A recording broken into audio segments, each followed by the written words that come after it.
guys, welcome back to my channel Vlogs of Nandu. So ee video entante already title and thumbnail lo arthamayipoyi untadi kada. So it's all about Andaman trip and regarding information anamata. June first వీక్లో వెళ్ళామన్నమాట. మేము వెళ్ళే కంటే ముందు మాకైతే తెలిసిందనమాట అదైతే అంత మంచి టైం అయితే కాదు అని. బికాజ్ అదే టైంలో మనకి రెయిన్ కూడా స్టార్ట్ అవుతూ ఉంటాయి అప్పుడప్పుడే. సో జూన్ ఫస్ట్ వీక్కి ముందు కానీ మే ఎండింగ్ వరకు అలా అయితే ప్రిఫర్ చేయొచ్చు. ఆ తర్వాత జూన్ నుండి సెప్టెంబర్ వరకు వెళ్ళే వాళ్ళైతే కొంచెం ప్రికాషన్స్ అయితే తీసుకోవాలి. అండ్ కొంచెం ముందుగానే ఒకటైతే మైండ్లో పెట్టుకొని వెళ్ళాలన్నమాట, ఇట్స్ గోయింగ్ టు రెయిన్ అని. సో దాని తగ్గట్టుగానే ప్లాన్ చేసుకుంటే బెటర్ అని నా ఫీలింగ్. జూన్లో రెయిన్ పడే ఛాన్స్ ఉంది అని. సో మేము దానికి తగ్గట్టుగానే కొంచెం అవసరమైన దానికంటే ఎక్కువ డేస్ ప్లాన్ చేసుకున్నాం. సో దట్స్ ఫస్ట్ పాయింట్ అనమాట. ఎవరైనా ఇలా ఈ పీరియడ్లో జూన్ టు సెప్టెంబర్ లోపు ప్లాన్ చేసుకునే వాళ్ళైతే కన్సిడర్ దట్ అనుకో. బట్ ఇంకా తెలిసి కూడా ఎందుకు ప్లాన్ చేసుకున్నామంటే ఒక రీజన్, ఆ పీరియడ్లోనే మాకు యానివర్సరీ అనమాట. అండ్ దట్ టు మా ఫస్ట్ యానివర్సరీ టైంకి అక్కడ ఉంటే బాగుంటుంది కదా అనే ఫీలింగ్తో వీ టుక్ ఏ రిస్క్. కొంచెం ఎక్కువ రోజులు ప్లాన్ చేసుకున్నాం కాబట్టి మాకు అంత ప్రాబ్లం అయితే అవ్వలేదు. మెయిన్ ప్లేసెస్ అన్ని కవర్ చేసాము. అసలు ఏమేమి కవర్ చేయాలి అదంతా నేను డీటెయిల్గా చెప్తాను. సో వీడియో చివరి వరకు చూడండి. సో లేట్ చేయకుండా let's get into the video. నేనైతే ఏమైనా పాయింట్స్ మిస్ చేస్తాను అని ఫ్లోలో కొన్ని ఎక్స్ట్రా చెప్పొచ్చు, కొన్ని ఇంపార్టెంట్వి కూడా మిస్ చేయొచ్చు. దానికోసమనే నేను కొంచెం నోట్స్ కూడా ప్రిపేర్ చేసుకున్నాను. నా ఫ్రెండ్స్ అండ్ ఫ్యామిలీ కొంతమంది అడిగారు, అంటే మీరు సెల్ఫ్గా ప్లాన్ చేసుకున్నారు కదా వితౌట్ ఎనీ ట్రావెల్ ప్యాకేజ్, ఎలా చేసుకున్నావో చెప్పు అని. డీటెయిల్గా వీడియో చేస్తే కనుక వాళ్ళకి యూజ్ అవుతుంది. అండ్ ఫ్యూచర్లో ఎవరైనా ప్లాన్ చేసుకోవాలంటే వాళ్ళకి కూడా యూజ్ అవుతుందని ఈ వీడియో అయితే చేసేస్తున్నాను. ఎవరైతే సెల్ఫ్గా వెళ్తున్నారో, అంటే ట్రావెల్ ప్యాకేజెస్ ఏం లేకుండా సెల్ఫ్గా మనమే బుక్ చేసుకొని మనమే అక్కడన్ని ప్లేసెస్ చూడాలి అని ఎవరైతే సెల్ఫ్గా వెళ్తున్నారో వాళ్ళకైతే ఈ వీడియో డెఫినెట్లీ యూజ్ అవుతుంది. ఇన్ఫర్మేషన్ కోసం నేను రకరకాల వీడియోస్ చూడాల్సి వచ్చిందో ఆ పాయింట్స్ అన్ని నేను నోట్ చేసుకొని ఒకే వీడియోలో కవర్ చేద్దాం అనుకుంటున్నా. టాపిక్లోకి వచ్చేద్దాం. సో ఫస్ట్ థింగ్ వచ్చేసి పాస్పోర్ట్ కావాలా. అండమాన్ వచ్చేసి విత్ ఇన్ ఇండియానే కాబట్టి మనకైతే పాస్పోర్ట్ ఏం అవసరం లేదు. సో ఆధార్ కార్డ్ అయితే మస్ట్ మనకి ఎయిర్పోర్ట్కి కానీ లేదంటే షిప్కి కానీ అక్కడ ఏమైనా కూడా యూజ్ అవ్వచ్చు. ఆధార్ కార్డ్ ఒకటి క్యారీ చేయాలి. వెహికల్ కనుక రెంట్కి తీసుకోవాలి అనుకుంటే అది కార్ అయినా అవ్వచ్చు, స్కూటీ, బైక్, ఎనీథింగ్. రెంట్కి కనుక తీసుకోవాలి అనుకుంటే దాని లైసెన్స్ అయితే చూపించాలి. సాఫ్ట్ కాపీ అలా పెట్టించుకుంటారు. ఆ రెండు అనమాట డాక్యుమెంట్స్లో, ఒకటి ఆధార్ కార్డ్, ఒకటి లైసెన్స్. ఎక్కువగా కాదు, కాకపోయినా కొంచెమైనా క్యాష్ మెయింటైన్ చేస్తే బెటర్. సో దట్ నెట్వర్క్ రాని ప్లేసెస్లో అయినా వాళ్ళకి యూపీఐ లేకపోయినా, మోస్ట్ ఆఫ్ ది మెంబర్స్కి ఉంది బట్ కొంతమందికి అయితే లేదు యూపీఐ అక్కడ షాప్ వెండర్స్కి కానీ వాళ్ళకి. సో మనం క్యాష్ మెయింటైన్ చేస్తే బెటర్ అన్నమాట. అండమాన్లో ఏ సిమ్స్కి నెట్వర్క్ ఉంటుంది, మనం ఏమైనా సిమ్ క్యారీ చేయాలా. ఫస్ట్ పోర్ట్ బ్లేయర్లో అయితే ఎనీ సిమ్ వర్క్ అవుతుంది మోస్ట్లీ. హ్యావ్లాక్ ఐలాండ్లో కూడా జియో వర్క్ అవుతుంది, జియో అండ్ ఎయిర్టెల్ వర్క్ అవుతుంది. మిగతావి కొంచెం తక్కువ వస్తాయి. అండ్ నీల్ ఐలాండ్లో అయితే ఎయిర్టెల్ వస్తుంది, ఎయిర్టెల్ కూడా కొంచెమే వస్తుంది, అంటే ఫుల్ సిగ్నల్ అయితే ఉండదు. బిఎస్ఎన్ఎల్ అయితే ఉంటుంది, అన్ని చోట్ల అయితే బిఎస్ఎన్ఎల్ ఉంటుంది సిగ్నల్. సో నీల్ ఐలాండ్లో అయితే జియో అస్సలు రాదు. నాది జియో, నాదైతే ఆ 2 days ఫుల్ జీరో సిగ్నల్ అనమాట. నెట్వర్క్ కూడా ఒక్కోసారి హోటల్స్లో అయినా వైఫై ఉన్నా మన రూమ్ వరకు అంత రాకపోవచ్చు. In case if that's a problem for you, please carry that to the second point. How many days do you need? Minimum 5 days పెట్టుకోవాలి. ఇన్ కేస్ మనకి అంతకంటే ఎక్కువ స్కోప్ లేదు అని అనుకుంటే. మ్యాక్స్ ఇంకా 8 to 10 days అయినా పెట్టుకునే వాళ్ళు ఉంటారు. అంటే ఇంకా పోర్ట్ బ్లేయర్కి సరౌండింగ్ కొన్ని ఐలాండ్స్ ఉన్నాయి, వాటిలో కూడా ఎక్కువ ఎక్స్ప్లోర్ చేయాలి అని అనుకున్న వాళ్ళు they will plan up to 10 days also. But ideally రెయిన్ని దృష్టిలో పెట్టుకొని నేనైతే 8 days ప్లాన్ చేసుకున్నాను టోటల్లీ. నార్మల్గా అయితే పోర్ట్ బ్లేయర్ 2 days పడుతుంది. అంటే రాస్ ఐలాండ్, నార్త్ బే ఐలాండ్ ఉంటాయి, వాటికి 1 day పడుతుంది. అండ్ పోర్ట్ బ్లేయర్లో లోకల్ ప్లేసెస్ చూడడానికి అయితే 1 day పడుతుంది. హ్యావ్లాక్ ఐలాండ్కి అయితే మినిమం 2 days చాలు. బట్ ఇన్ కేస్ ఇలాంటి స్పెసిఫిక్ సీజన్స్లో అయితే 3 days minimum. And coming to Neil island అయితే 1 dayలో కవర్ అయిపోయింది. స్పెసిఫిక్ సీజన్స్ 2 days, మేమైతే 2 days పెట్టుకున్నాం. Total 7 days and so return 1 day, అంటే టోటల్ 8 days లెక్క. థర్డ్ పాయింట్, బుకింగ్స్ ఎలా చేయాలి. ఫస్ట్ మెయిన్ బుకింగ్స్ ఉంటాయి కదా, వాటి గురించి చెప్తున్నా. 3 bookings మనం ప్రియోర్గా చేసుకోవాలి. ఫస్ట్ థింగ్ వచ్చేసి ఫ్లైట్స్, అండ్ సెకండ్ థింగ్ వచ్చేసి ఫెర్రీస్. అండ్ థర్డ్ థింగ్ వచ్చేసి హోటల్ బుకింగ్స్. ఫ్లైట్స్ అయితే మేము క్లియర్ ట్రిప్ యాప్లో చేసాము, ఇంకా కొన్ని యాప్స్లో చూసాము, బట్ క్లియర్ ట్రిప్లో కొంచెం ఆఫర్స్ మంచిగా అనిపించినాయి. ఫ్లైట్స్లో కూడా మనకు కొంచెం బడ్జెట్ ఫ్రెండ్లీగా ఉండాలి అని అంటే లే ఓవర్ ఉన్నవి చూస్ చేసుకోవచ్చు. నాన్ స్టాప్ ఉంటాయి అంటే నాకు ఒకళ్ళు కామెంట్ కూడా చేశారు, అంతా వెయిట్ చేసి లే ఓవర్ ఉండి వెళ్ళడం ఎందుకు, నాన్ స్టాప్ కూడా అవైలబుల్గా ఉంటాయని. బట్ మేమైతే చూసాము, నేను యాక్చువల్లీ మార్చ్ ఆ టైం నుంచి చూస్తూ ఉన్నా. ఏప్రిల్ ఆ టైంకి కన్ఫర్మ్ అయిపోయింది, ఓకే వెళ్దాము అని అనుకున్నాము. ఆ టైం నుంచి చూస్తున్నాం అనమాట బుక్ చేద్దామని. ఏంటంటే ఒక్కొక్క రోజు ఒక్కొక్కలా ఉన్నాయి ప్రైసెస్, అంటే ఇవి ఫ్లక్చువేట్ అవుతూ ఉన్నాయి. ఒకే ప్రైస్లో ఉంటే ఏదో ఒక రోజు అనేసి చేసేస్తాం, బట్ అది ఫ్లక్చువేట్ అవుతూ ఉంటే తగ్గుతుంది కదా అని చూసామన్నమాట. అరౌండ్ మే ఫస్ట్ వీక్ దాకా చూసాము, బట్ ఇంకా అర్థమైపోయింది ఇంకా పెరుగుతున్నాయి కానీ తగ్గట్లేదని. ఎప్పుడైతే మేము ఆ రోజు చేద్దాము అని ఫిక్స్ అయ్యి మార్నింగ్ అనుకున్నాము, ఆ రోజు ఆఫ్టర్నూన్ చేద్దామని ఓపెన్ చేసేసరికి డైరెక్ట్ మేము ఏదైతే ఫ్లైట్ బుక్ చేద్దాము అని అనుకున్నామో అది ఆల్మోస్ట్ పర్ పర్సన్కి వన్ వే 9,000 పెరిగిందనమాట. అంటే మాకు అయ్యేదానికంటే టోటల్గా ట్యాక్సెస్ అవన్నీ కలిపితే 20,000 ఎక్స్ట్రా అవుతుంది. 20,000 ఎక్కువ అవుతుంది. దాని బదులు we can spend that money on something else కదా. అప్పుడు మాకు ఇది మంచి ఆప్షన్ అనిపించింది. లే ఓవర్ మాకు 2.5 hours ఉంది, అది కూడా హైదరాబాద్లో. 20,000 వేస్ట్ చేసే కంటే ఇదైతే మాకు బెటర్ ఆప్షన్ అనే అనిపించింది. మేమైతే లే ఓవర్ ఉన్న ఫ్లైట్ బుక్ చేసుకున్నాం, Bengaluru to Hyderabad, Hyderabad to port Blair అనమాట. టోటల్లీ ఓన్లీ ఫ్లైట్స్కి 33,000 అయిందనమాట, with seats with taxes inclusion all included 33,000 అయింది ఇద్దరికి. అండ్ ఆ తర్వాత వచ్చేసి ఫెర్రీ బుకింగ్ అనమాట. ఫెర్రీ అంటే ఏంటి? ఫస్ట్ థింగ్, ఫెర్రీ అంటే షిప్ అనమాట. సో ఇది కూడా చెప్తున్నారు ఏంటి అనుకోకండి, బట్ నాకు వెళ్ళే వరకు ఫెర్రీ అంటే ఏంటో నేను బుక్ చేసే వరకు అది షిప్ని ఫెర్రీ అంటారనైతే నాకు తెలియదు. ఐలాండ్స్ ఉంటాయి కదా, ఇప్పుడు main Havelock Island, Neil Island Port Blair నుంచి. సో పోర్ట్ బ్లేర్ టు హ్యావ్లాక్ లేదా Havelock to Neil to port Blair, ఇలా ఇక్కడ నుంచి అక్కడికి తీసుకెళ్లే వాటిని ఫెర్రీస్ అంటారు. సో ఇప్పుడైతే ఫెర్రీస్ గురించి మాట్లాడుకుందాం. సో టోటల్లీ అండమాన్లో అయితే 3 types ఆఫ్ ఫెర్రీస్ అవైలబుల్గా ఉంటాయి. ఫస్ట్ వన్ వచ్చేసి మ్యాక్రూజ్ అండ్ సెకండ్ థింగ్ గోనాటికా అండ్ థర్డ్ వన్ వచ్చేసి గవర్నమెంట్ ఫెర్రీ అనమాట. సో ఫస్ట్ 2 ప్రైవేట్వి అండ్ థర్డ్ వన్ వచ్చేసి గవర్నమెంట్ది. ప్రైవేట్ అయితే ఆన్లైన్లోనే బుక్ చేసుకోవాలి, డైరెక్ట్గా కౌంటర్లో టికెట్స్ ఉండవు. గవర్నమెంట్ది అయితే ఆన్లైన్లో ఉండవు, కౌంటర్లో తీసుకోవాలి టికెట్. సో గవర్నమెంట్ దాని గురించి నాకు అంత తెలియదు, కానీ నేను తెలుసుకున్న ఇన్ఫర్మేషన్ ఏంటంటే ఫస్ట్ గవర్నమెంట్ ఫెరీస్ చీప్ అనమాట. సో మన బడ్జెట్లో ఉంటుంది, అదైతే 1000 లోపే ఉంటుంది గవర్నమెంట్ ఫెరీ టికెట్ అయితే. ఇదైతే 1400 నుంచి ఇంకా అబౌట్ 2000 కూడా ఉండొచ్చు ఒక్కోసారి. So depending upon the classes అనమాట, రాయల్ క్లాస్, ప్రీమియం క్లాస్ అలా ఉంటాయి. సో దాన్ని బట్టి మనకి ఈ ప్రైవేట్ ఫెరీస్ ప్రైస్ అయితే వేరీ అవుతుంది. So that's it about the government fairy. And ఇప్పుడు ప్రైవేట్ ఫెరీస్ గురించి క్లియర్గా మాట్లాడుకుంటే ఈ 2 ఉంటాయి అనమాట, మ్యాక్రూజ్ అండ్ గోనాటికా. దేని ఎక్స్పీరియన్స్ ఎలా ఉంటుంది అని నేనైతే ఒకసారి గోనాటికా చేసుకున్నా అండ్ 2 సార్లు మ్యాక్రూజ్ చేసుకున్నాం అనమాట. సో పోర్ట్ బ్లేర్లో ప్లేసెస్ అన్నీ కవర్ చేశాక పోర్ట్ బ్లేర్ నుంచి హ్యావ్లాక్ ఐలాండ్కి మ్యాక్రూజ్లో వెళ్ళాము. సో మ్యాక్రూజ్లో వచ్చేసి కింద సీటింగ్ బుక్ చేసుకున్నాం, కింద అండ్ పైన ఉంటాయి, lower seating and upper seating ఉంటుంది. సో లోవర్ సీటింగ్ చేసుకున్నాం. అప్పర్ సీటింగ్ లోయర్ కంటే కాస్ట్ ఎక్కువ, అంటే మరీ ఎక్కువ డిఫరెన్స్ ఉండకపోవచ్చు, 500 లోపే ఉంటుంది డిఫరెన్స్ అయితే రెండింటికి. పర్ పర్సన్ 1,500 రూపీస్ పడింది. హ్యావ్లాక్ టు నీల్ ఐలాండ్కి వెళ్ళేటప్పుడు మేము గోనాటికా బుక్ చేసుకున్నాం. సో యాజ్ ఎ సెట్ మేము పైన చేసుకున్నాం అనమాట, ఈసారి రాయల్వి చేసుకున్నాం. 1,750 పర్ పర్సన్ పడింది. Neil island to port Blair మళ్ళీ మేము మ్యాక్రూజే చేసుకున్నాం అనమాట. సేమ్ ఇంకా కింద చేసుకున్నాం అనమాట, మ్యాక్రూజ్లో 1,400 పడింది. థర్డ్ టైం అయితే 1,400.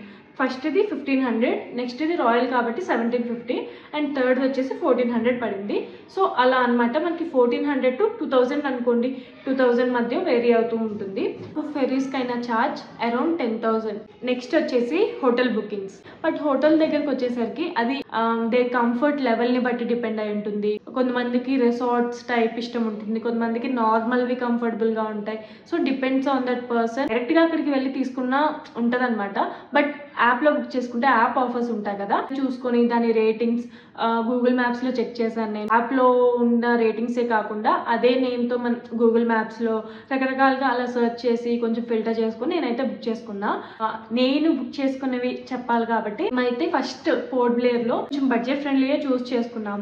బ్లూ బ్రిడ్జ్ హోమ్స్ అనమాట. బట్ స్టే అయితే బాగానే ఉంది. హోమ్ స్టే ఎక్కువ ఎక్స్పెక్ట్ చేయలేము, అయితే అంత లగ్జరీగా లేదు. సో దట్స్ ఇట్ అనమాట. ఇట్స్ బ్లూ బ్రిడ్జ్ హోమ్స్ అనమాట. ఇది పర్ డే 1500 ఛార్జ్ చేశారు. మేము యాప్లోనే బుక్ చేసుకున్నాం, యాప్లోనే పే కూడా చేసేసాం. Havelock island. హ్యావ్లాక్ ఐలాండ్లో మేము స్టే చేసిన 3 days హ్యావ్లాక్ ఐలాండ్ బీచ్ రిసార్ట్లో ఉన్నాం. ఇక్కడ ఒక ఫోటో పేస్ట్ చేస్తాను చూడండి. అది అయితే హ్యావ్లాక్ ఐలాండ్లో మనం ఫెర్రీ దిగగానే ఆ జెట్టి నుంచి 1 kilometerలోనే ఈ హోటల్ కూడా ఉంటుంది. ఇది బీచ్ రిసార్ట్ అనమాట. ఈ రిసార్ట్లో నీమో బీచ్ ఉంటుంది, అంటే నీమో బీచ్ దగ్గర ఈ రిసార్ట్ ఉంటుంది. సో ఇదైతే బీచ్ రిసార్ట్. నేను యాక్చువల్లీ ఆ రూమ్ క్లిప్పింగ్స్ కూడా వ్లాగ్లో ఇంక్లూడ్ చేయాలని షూట్ అయితే చేశాను. బట్ హార్డ్ డిస్క్లో అది ఏమైందో ఫార్మాట్ అయిపోయింది, వీడియో ప్లే అవ్వట్లేదు, దానివల్ల అదైతే మిస్ అయిపోయింది ఆ క్లిప్పింగ్ అయితే. సో రూమ్ అయితే బాగుంది, డీసెంట్గా ఉందన్నమాట. But coming to price okay, అంటే కొంచెం ఎక్స్పెన్సివ్ అనిపించింది. మాకైతే 3 daysకి కలిపి 15,000 అయింది, అంటే పర్ డే 5,000 అయిందనమాట. అది విత్ బ్రేక్ఫాస్ట్. 3 days మేము బ్రేక్ఫాస్ట్ కూడా ఇంక్లూడెడ్ ఆప్షన్ చూస్ చేసుకున్నాం. సో విత్ బ్రేక్ఫాస్ట్ కాబట్టి 15,000. సో రూమ్ అయితే బాగుంది. రూమ్కి అయితే నేను 4/5 ఇస్తాను. రిసార్ట్ అంబియన్స్ మొత్తానికైతే 5/5 చాలా బాగుంటుంది. స్విమ్మింగ్ పూల్ ఉంటుంది, బీచ్ కూడా ఈజీ యాక్సెస్ ఉంటుంది, ఫెసిలిటీస్ బాగుంది, సర్వీస్ బాగుంది. తర్వాత నీల్ ఐలాండ్లో మేము స్టే చేసిన hotel name aqueous hotels and resorts. ఇది కూడా బీచ్ రిసార్ట్. దీంట్లో అయితే రామ్నగర్ బీచ్ ఉంటుంది. బీచ్ యాక్సెస్ అయితే అంత ఉండదు, కొంచెం దూరం నుంచి అలా కనిపిస్తుంది బీచ్ రిసార్ట్ అయినప్పటికీ. బట్ విత్ ఇన్ రిసార్ట్ అయితే కొంచెం బాగానే ఉందన్నమాట. పిల్లలకి ప్లే ఏరియా అయితే నిజంగా చాలా బాగుంది. సో ఎవరైనా కిడ్స్తో వెళ్తున్నట్లయితే ఈ ప్లేస్ అయితే నేను సజెస్ట్ చేస్తాను. అండ్ ఆ తర్వాత పెద్ద స్విమ్మింగ్ పూల్ ఉంది, కిడ్స్ అయితే డెఫినెట్లీ ఎంజాయ్ చేస్తారు. సో అదనమాట. అండ్ కమింగ్ టు రూమ్ అయితే నేను నీల్ ఐలాండ్కి వెళ్ళిన రోజే రూమ్ కూడా చూపించాను. రూమ్ అయితే పర్లేదు, బాగానే ఉంటుంది, రూమ్ సర్వీస్ కూడా బాగానే ఉంటుంది. బట్ వైఫై అయితే అక్కడ ప్రాబ్లం అనమాట. వైఫై రూమ్స్ వరకు రాదు, ఏదో రిసెప్షన్లో అయినా యూస్ చేసుకోవాలి మనకి ఇంటర్నెట్ కావాలంటే. హోటల్లోనే రెస్టారెంట్ ఉంటుంది, ఆ రెస్టారెంట్లో అయితే వైఫై బాగుంటుంది, సో అక్కడైనా యూస్ చేసుకోవచ్చు. సో అదనమాట. ఇదైతే మాకు 10,000 పడింది 2 daysకి, అంటే పర్ డే 5,000 పడింది. So that's all about the bookings. Food ఎలా ఉంటుంది అండమాన్లో? టేస్ట్ ఓకే, బాగానే ఉంటుంది. బట్ ప్రైసెస్ అయితే మనం ఎక్కడికి వెళ్ళినా, చిన్నదాని దగ్గర నుంచి పెద్దదాని వరకు ఎక్కడికి వెళ్ళినా ఎక్స్పెన్సివ్ అనే చెప్తాను నేనైతే. అఫీషియల్లీ ఉన్న 7 daysకి మాకైతే 15,500 పడింది పర్ 2 persons. 5th పాయింట్ వచ్చేసి ప్లేసెస్ టు కవర్. ప్లేసెస్ విషయానికి వస్తే ఫస్ట్ పోర్ట్ బ్లేర్లో చూడాల్సిన ప్లేసెస్ చూసేద్దాం. ఫస్ట్ వచ్చేసి సెల్యులార్ జైల్ అనేది అండమాన్ వెళ్ళిన ప్రతి ఒక్కళ్ళు చూడాల్సిన ప్లేస్ సెల్యులార్ జైల్ అనమాట. దాంట్లో మళ్ళీ 2 ఉంటాయి. ఒకటి జైల్ లోపలికి వెళ్ళి చూడడం, ఈవినింగ్ 4-5 వరకు అయితే లోపలికి వెళ్ళడానికి అలౌ చేస్తారు. అండ్ దాని తర్వాత లైట్ షో అయితే ఈవినింగ్ 5:30 నుంచి స్టార్ట్ అవుతుంది. 5:30 or 5:50 ఐ థింక్. 5:50కి ఒకటి, 6:50కి అనుకుంటా. సో ఈ 2 షోస్ ఉంటాయి.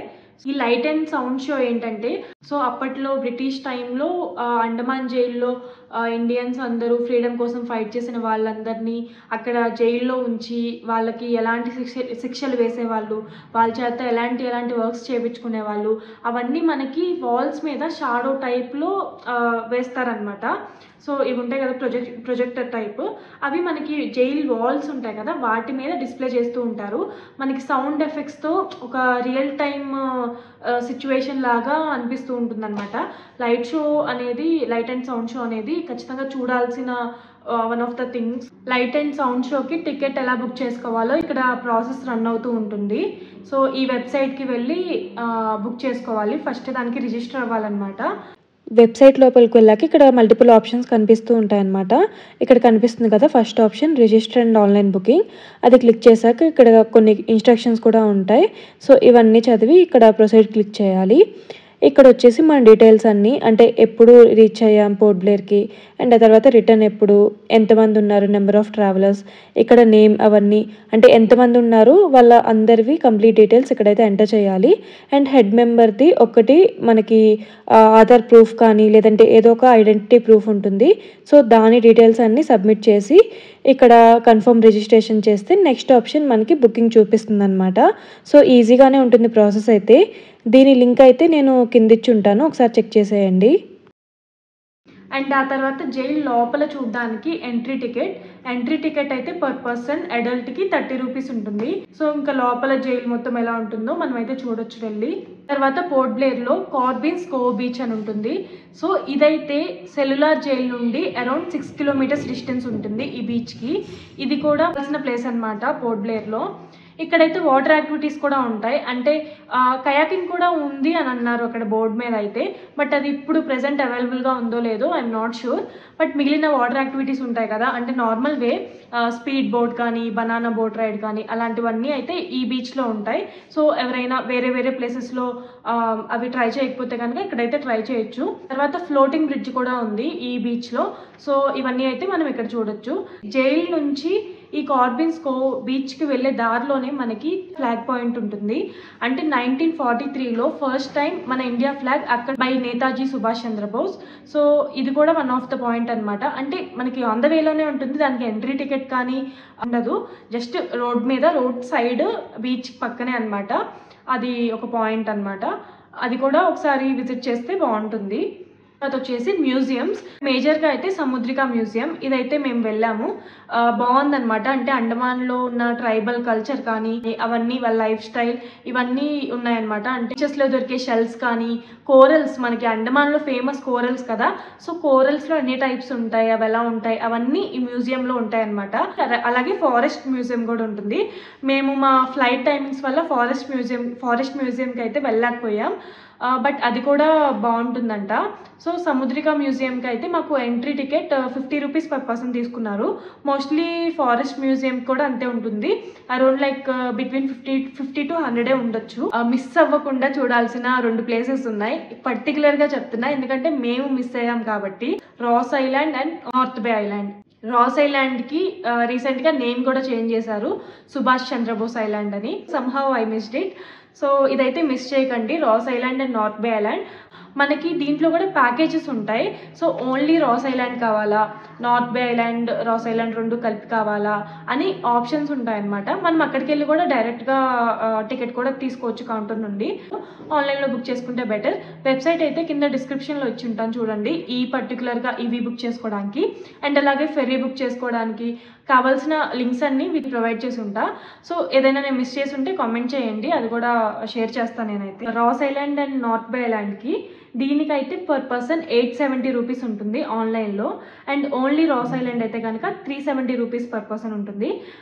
ఆఫ్లైన్లో ఇదే ఛార్జెస్ ఉంటాయా లేదంటే వాళ్ళు ఎక్స్ట్రా వేసుకొని తీసుకుంటారా అనేది అయితే ఐ డోంట్ నో. టైమింగ్స్ వచ్చేసి ఈ బోట్ టైమింగ్స్, అంటే ఈ రాస్ ఐలాండ్కి నార్త్ బే ఐలాండ్కి టైమింగ్స్ మార్నింగ్ 8:30 నుంచి ఆఫ్టర్నూన్ 2 PM వెళ్ళడం క్లోజ్ అవుతుంది. సో ఇంకా అక్కడ నుంచి రిటర్న్ అయ్యే వాళ్ళు వస్తారంతే. సో తీసుకెళ్ళడం అయితే ఆఫ్టర్నూన్ 2కి క్లోజ్ అయిపోతుంది. North bay island and Ross island 2 వెళ్ళే వాళ్ళైతే మార్నింగ్ నుంచి ఆల్మోస్ట్ ఈవినింగ్ అయిపోతుంది. సో 1 డే మొత్తం దానికైతే పెట్టేసుకోవాలి. బట్ ఓన్లీ రాస్ ఐలాండ్ అయితే కనుక 2 or 3 hours పడుతుందంట. పోర్ట్ బ్లేర్లో అయితే నాకు తెలిసి ఇవే అనుకుంటా మేజర్ ప్లేసెస్. ఏవో కొన్ని బ్రిడ్జెస్ ఉంటాయి, ఇంకా అవన్నీ మనకి ఆప్షనల్ అనమాట. If we have time we can explore totally. మనకి అక్కడ లోకల్గా ఎవరినైనా అడిగినా, ఇక్కడ ఏమైనా దగ్గరలో ప్లేసెస్ ఉన్నాయని అడిగినా ఎవరైనా చెప్తారా. That's it about port Blair. And ఇప్పుడు హ్యావ్లాక్ ఐలాండ్కి వచ్చేద్దాం. హ్యావ్లాక్ ఐలాండ్లో బీచెసే ఉంటాయి మోస్ట్లీ, అన్ని బీచెసే. ఫస్ట్ది Radhanagar beach, the cleanest beach అనమాట. బ్లూ సర్టిఫికేట్ ఉంది ఈ బీచ్కి అయితే. Must visit beach Radhanagar. దాని తర్వాత కాలాపత్తర్ బీచ్. నేను ఆల్రెడీ వ్లాగ్స్లో చెప్తూనే ఉన్నా, అంటే ఒక్కొక్క దాని స్పెషాలిటీ ఇలా ఉంటుంది అని. సో ఆ వీడియోస్ చూసింటే వాటికి మీకు అర్థమై ఉంటుంది ఒక్కొక్క దాని గురించి. మళ్ళీ చెప్తే బోర్ కొట్టేస్తుంది. సో నెక్స్ట్ కాలాపత్తర్ బీచ్, దాని తర్వాత ఎలిఫెంట్ బీచ్ కూడా must visit. We missed it, but ఇదైతే మస్ట్ విజిట్. మంచి టైంలో ప్లాన్ చేసుకొని మంచిగా సెట్ అయితే కనుక అస్సలు మిస్ అవ్వకండి. ఇంకా కొన్ని రీజన్స్ వల్ల అది క్లోజ్ అయితే ఇంకా మనం ఏం చేయలేము. ట్రెక్కింగ్, బోట్ రైడ్ 2 ఉంటాయి అవైలబుల్గా. If you are interested in trekking you can go. Or boat ride అయితే రౌండ్ ట్రిప్ వాళ్ళే తీసుకుంటారు. అండ్ దీంట్లో ప్యాకేజెస్ కూడా ఉంటాయి, విత్ వాటర్ యాక్టివిటీస్ కూడా ఇంక్లూడ్ చేస్తారు, స్నార్క్లింగ్ అలాంటివి. సో ఎవరైనా ఇంట్రెస్టెడ్ ఉంటే కనుక అలా తీసుకోవచ్చు. వెళ్దాం అనుకున్నాం బట్ ఇట్ గాట్ క్యాన్సిల్. సో దాని తర్వాత ఇంకొన్ని బీచెస్ అయితే ఉన్నాయి, Vijaynagar beach, Govind Nagar beach, Nemo beach. ఇవన్నీ ఏంటంటే ఇంకా ఒకటి చూస్తే ఇంకోటి చూసినట్టే అనమాట. సో మెయిన్గా అయితే రాధానగర్, కాలాపత్తర్, ఎలిఫెంట్ బీచ్, మిగిలినవి ఇంకా ఆప్షనల్ అనమాట. వాటర్ యాక్టివిటీస్ ఏమైనా చేయాలంటే చేయొచ్చు. కయాకింగ్ అయితే మస్ట్గా హ్యావ్లాక్ ఐలాండ్లోనే చేయాలి, చాలా బాగుంటుంది ఎక్స్పీరియన్స్ అయితే. సో దాని తర్వాత స్నార్క్లింగ్, స్కూబా డైవింగ్. నా సజెషన్ అయితే స్నార్క్లింగ్ కానీ స్కూబా డైవింగ్ కానీ నీల్ ఐలాండ్లో చేయమంటాను. But if in case Neil Island మీ ప్లాన్లో లేకపోతే కనుక డెఫినెట్లీ హ్యావ్లాక్ ఐలాండ్లో చేయొచ్చు. లైవ్ కోరల్స్ చాలా తక్కువగా కనిపిస్తాయి. అండ్ వాటర్ కూడా నీల్ ఐలాండ్లో ఇంకా క్లియర్గా ఉంటాయి కాబట్టి విజిబిలిటీ బాగుంటుంది, కొంచెం లైవ్గా అలా ఎక్స్పీరియన్స్ చేయొచ్చు. సో నా సజెషన్ అయితే నీల్ ఐలాండ్ ప్లాన్ చేసుకుంటే నీల్ ఐలాండ్లోనే చేయండి, snorkelling or scuba diving. Then coming to Neil island. Neil ఐలాండ్లో కూడా అన్ని బీచెసే, ఒకటి మాత్రం న్యాచురల్ బ్రిడ్జ్ ఉంటుంది, అది కూడా బీచ్లోనే ఉంటుంది. సో మెయిన్గా Laxmanpur beach number 1, Laxmanpur beach number 2, Sitapur beach, Ramnagar beach అనేది ఆప్షనల్, భరత్పూర్ బీచ్, ఈ 5 బీచెస్ అనమాట. So first Laxmanpur beach only బీచే ఉంటుంది. ఇక్కడ వైట్ శాండ్ ఉంటుంది అండ్ వాటర్ కూడా చాలా బాగుంటుంది అనమాట, చాలా క్లీన్గా ఉంటుంది బీచ్ అయితే. సో అదొకటి మస్ట్ విజిట్. అండ్ దాని తర్వాత లక్ష్మణ్పూర్ బీచ్ నెంబర్ 2, ఇది న్యాచురల్ బ్రిడ్జ్ ఉండే బీచ్ అనమాట. ఇక్కడంతా కోరల్స్ ఉంటాయి, డెడ్ కోరల్స్ మీద వాక్ చేస్తూ మనం ఆ బ్రిడ్జ్ దాకా వెళ్ళాలి. సో అది కూడా మస్ట్ విజిట్. అండ్ దాని తర్వాత Sitapur beach. Sitapur beach is sunrise point beach. So ఇది కూడా విజిట్ చేయాలి. అండ్ దాని తర్వాత భరత్పూర్ బీచ్. భరత్పూర్ బీచ్ కూడా చాలా క్లియర్గా ఉంటాయి వాటర్ అయితే. సో దీంట్లోనే మనకి వాటర్ యాక్టివిటీస్ అన్నీ జరుగుతాయి, స్నార్క్లింగ్, స్కూబా డైవింగ్ అవన్నీ. అండ్ ఇంకా కొన్ని వాటర్ యాక్టివిటీస్ కూడా ఉంటాయి, విడిగా ఇవి ఉంటాయి కదా, స్పీడ్ బోట్ కానీ లేదంటే వేరే వేరే టైప్స్ ఆఫ్ వాటర్ యాక్టివిటీస్ ఉంటాయి. సో అవి మనకి బీచ్ లోపలికి ఎంటర్ అయ్యాక కౌంటర్స్లా ఉంటాయి. సో వాళ్ళ దగ్గరికి వెళ్ళి మనం మాట్లాడుకోవచ్చు ప్యాకేజెస్లా. సో ఇవైతే భరత్పూర్ బీచ్లో చేయొచ్చు. సో ఒక్కొక్క దానికి ఒక్కొక్క స్పెషాలిటీ అనమాట. మెయిన్గా 4 బీచెస్ ఇక్కడైతే, Lakshmanpur beach number 1, beach number 2, Sitapur beach, Bharatpur beach. Coming to water activities, చెప్పాను కదా ఆల్రెడీ, పోర్ట్ బ్లేయర్లో అయితే కార్బిన్స్ కో బీచ్ ఉంటుంది. అందులో అయితే కొన్ని వాటర్ యాక్టివిటీస్ అవైలబుల్గా ఉంటాయి. అవి ఛార్జెస్ అవన్నీ ఇంకా అక్కడికి వెళ్ళి మనం బార్గెయిన్ చేసే దాన్ని బట్టి కూడా ఉంటుంది. దాని తర్వాత హ్యావ్లాక్ ఐలాండ్.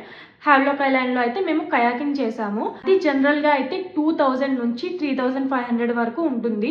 సో మాకు కయాకింగ్ అయితే 1500 per person అయింది. Generally it varies between 2000 to 3500 వరకు కూడా చెప్పిన వాళ్ళు ఉంటారు. సో డెఫినెట్లీ బార్గెయిన్ చేయండి. ఇక్కడ ఒకళ్ళ దగ్గర కాకపోతే వేరే వాళ్ళ దగ్గరికైనా మనకి బెస్ట్ ప్రైస్ దొరకవచ్చు. మాతో పాటు ఒక గైడ్ కూడా వచ్చారు, మాకు కొంచెం డైరెక్షన్స్ ఇస్తూ వాటి కోరల్స్ గురించి, మ్యాంగ్రోవ్స్ గురించి, వాటి హిస్టరీ గురించి అవన్నీ ఎక్స్ప్లెయిన్ చేస్తూ ఉన్నారనమాట ఆ గైడ్ అయితే. ఇంక్లూడింగ్ గైడ్ మాకైతే 1500 per person తీసుకున్నారు కయాకింగ్ అయితే. సో నీల్ ఐలాండ్లో అయితే చెప్పాను కదా ఆల్రెడీ, చాలా వాటర్ యాక్టివిటీస్ ఉంటాయి. మేమైతే స్కూబా చేసాము. స్కూబా డైవింగ్ ఎవరికైనా బ్రీతింగ్ ఇష్యూస్ ఉన్నా లేదంటే ఇలా కోరల్స్ చూడాలి అనే ఇంట్రెస్ట్ ఉండి వేరే వేరే రీజన్స్ వల్ల స్కూబా లాంటివి చేయలేకపోయినా ఆల్టర్నేటివ్ ఆప్షన్స్ కూడా ఉంటాయి. అక్కడ మనం వాళ్ళని అడిగినా వాళ్ళు సజెస్ట్ చేస్తారనమాట. మాకు నీల్ ఐలాండ్లో మేము స్కూబా చేసినప్పుడు నార్మల్గా అయితే మినిమం 4500, అంతకంటే అయితే తగ్గనన్నారు. బట్ మాకైతే 3500కే పర్సన్ 3500కే మేము స్కూబా డైవింగ్ చేసామన్నమాట. 1 personకి 1 గైడ్ కూడా ఉంటారు. స్కూబా డైవింగ్ గురించి లేదంటే ఇలా వాటర్ యాక్టివిటీస్కి డ్రెస్ మనం ఏమైనా తీసుకెళ్ళాలా అని. సో స్నార్క్లింగ్కి వీటికైతే నాకు తెలిసి మనమే తీసుకెళ్ళాలి. స్కూబా డైవింగ్కి మాత్రం వాళ్ళే ఇస్తారు. స్నార్క్లింగ్ ఏంటంటే మనకి కంఫర్టబుల్గా వేసుకుని వెళ్తే చాలు, కాకపోతే వెట్ అయిపోతుంది కాబట్టి మనం ఆల్టర్నేటివ్ పేర్ ఏదో ఒకటి పెట్టుకుని వెళ్ళాలి. ఈ స్కూబా డైవింగ్కి అయితే ఖచ్చితంగా వాళ్ళు ఒక డ్రెస్ అయితే ఇస్తారు మన సైజ్కి తగ్గట్టు. సో భరత్పూర్ బీచ్లో జరుగుతుంది కాబట్టి స్కూబా డైవింగ్, అక్కడ చాలా ఫెసిలిటీస్ ఉంటాయి అన్నమాట. అంటే లైక్ వేరే బీచెస్లో అయితే నేను అవైతే చూడలేదు. లాకర్స్ ఉంటాయి, ఆ తర్వాత వాష్రూమ్స్ ఉంటాయి, చేంజింగ్ రూమ్స్ ఉంటాయి. సో నో ప్రాబ్లం, మనం ఏమైనా క్యారీ చేసుకెళ్తే అక్కడ పెట్టుకోవచ్చు అనమాట. ఇంక్లూడింగ్ డ్రెస్ మాకైతే 3500 per person. ఛార్జ్ చేశారు స్కూబా డైవింగ్కి. అండ్ స్నార్క్లింగ్ అయితే 3500 ఛార్జ్ చేశారు అని చెప్పారు అక్కడైతే. ఇంకా ఎవరికైనా ఏదైనా దాని గురించి డౌట్ ఉంటే కనుక please to comment. Autos, cabs అవన్నీ అవైలబుల్గా ఉంటాయి. లేదంటే స్కూటీస్, బైక్స్ అవి రెంట్కి తీసుకోవచ్చు. So coming to port Blair, ఒక రోజుకి 500 ఛార్జ్ చేశారు. అండ్ పెట్రోల్ కూడా మనమే వేయించుకోవాలన్నమాట. సో హ్యావ్లాక్ ఐలాండ్ లో అయితే మేము 3 days ఉంటున్నాం కాబట్టి 3 daysకి కలిపి 1200 తీసుకున్నారు. అండ్ ఆ తర్వాత హ్యావ్లాక్ ఐలాండ్ లో వాళ్ళే నీల్ ఐలాండ్ లో కాంటాక్ట్ ఇచ్చారు. సో అక్కడికి వెళ్ళి మేము వాళ్ళని కాంటాక్ట్ అయితే వాళ్ళగానే అయితే ఇచ్చేసారనమాట. నీల్ ఐలాండ్ లో అయితే సేమ్ పర్ డే 500 తీసుకున్నారు. సో 2 days ఉన్నాం కదా, 2 daysకి 1000 రూపీస్. లేదా రెంటల్కి కానీ లేదంటే క్యాబ్స్, ఆటోస్ మొత్తానికి కలిపి మాకైతే 4500 అయింది. అంటే నాకు తెలిసి నేను మేజర్ పాయింట్స్ అన్ని కవర్ చేశాననే అనుకుంటున్నా. ఒకసారి బ్రీఫ్గా మేజర్ ఎక్స్పెన్సెస్ చెప్పి ఆ తర్వాత ఓవరాల్ ఎక్స్పెన్సెస్ చెప్తాను. సో ఫస్ట్ అయితే ఫ్లైట్స్కి 33,000 అయింది, ఫెరీస్కి 10,000 అయింది, తర్వాత హోటల్స్కి అయితే టోటల్గా 26,000 అయింది. సో అండ్ మిగిలిన ఫుడ్ కానీ మేము చేసిన షాపింగ్ కానీ అక్కడక్కడ కొన్ని ఖర్చులు అవన్నీ కలిపి అయితే మాకు 1,05,000 వరకు అయిందనమాట. టోటల్ ట్రిప్ కాస్ట్ అయితే 1,05,000 అయింది. ఇప్పుడు నేను చెప్పాను, బట్ ఇదే ప్లాన్ వేరే వాళ్ళు ఫాలో అయినా ఇంతే బడ్జెట్లో అయిపోతుందని చెప్పలేము. ఇంకా తక్కువ అవ్వచ్చు, ఎక్కువ కూడా అవ్వచ్చు. That's how my total travel experience is. If in case ఏమైనా నేను చెప్పిన దాంట్లో ఏమైనా ఇన్ఫర్మేషన్ రాంగ్గా ఉంటే ప్లీజ్ కరెక్ట్ మీ. ఎవరికైనా చూసే వాళ్ళకి మిస్గైడ్ అవ్వకుండా కూడా ఉంటారు. So that's all for this video guys, and see you in next video.